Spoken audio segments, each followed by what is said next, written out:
এখানটা অনেক নিরিবিলি জায়গা। আরে আলামিন ভাই, আপনি এই জায়গায় কি করেন ভাই? ও আলমগীর, এই জায়গায় ভাই, এই জায়গায় যে কি করি ভাই, কি একটা কষ্টের কথা তুমি স্মরণ করে দিলা দাদা। এই জায়গায় আমি অনেক কাহিনী। এই জায়গায় এক সময় আমি আর আমার ময়না আচ্ছা, এই জায়গায় আসতাম, বসতাম, কথা কইতাম। এই যে চিহ্নগুলো দেখতেছ, হ্যাঁ। কি আঁকতাম। ওকে, এই গাছটার ভিতরে। হ্যাঁ, আর এখন আমার ময়নাও নাই, স্মৃতিও নাই, সেই স্মৃতিও নাই। সেই ময়না কোথায় জানি হারিয়ে গেছে। তাই এই ময়নারে খোঁজার জন্য এই জায়গায় এসে ওয়েট করতেছি। যদি সে ময়না কোনো সময় খোঁজ নিতে আসে যে ওই গাছতলায় আমার পাগলটা আছে, কি করতাম রে ভাই।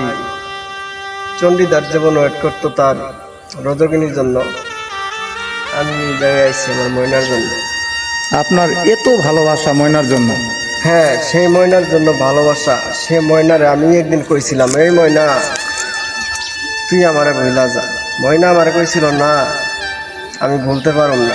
বাঁচতে হইলে তোমার নিয়েই বাঁচুন, আর মরতে হইলে তোমার নিয়েই মরব। আর আজকে সেই ময়না আমার ছাইরা চলে গেছে বহু দূরে। কই জানি আছে, কার সাথে করতেছে জানি না।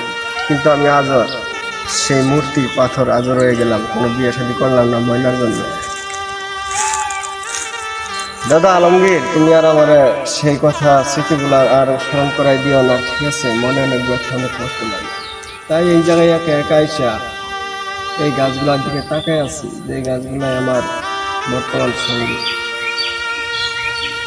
আচ্ছা দাদা, তে ভালো থাকো, ঠিক আছে? Okay. এখন যে কোনো দরকার আইসে হয়তো তুমি কাজ করো, আমি না মানে আমি এই নিরিবিলি জায়গাটা একটু পরিদর্শন করতে আসলাম। আয়সা দেখি যে আপনি এই জায়গায় ঘোরাফেরা করতেছেন একা, তার জন্য আর কি জিজ্ঞাসা করছিলাম। আপনার মনে যে এত দুঃখ বেদনা, এটা আমি জানতাম না ভাইয়া।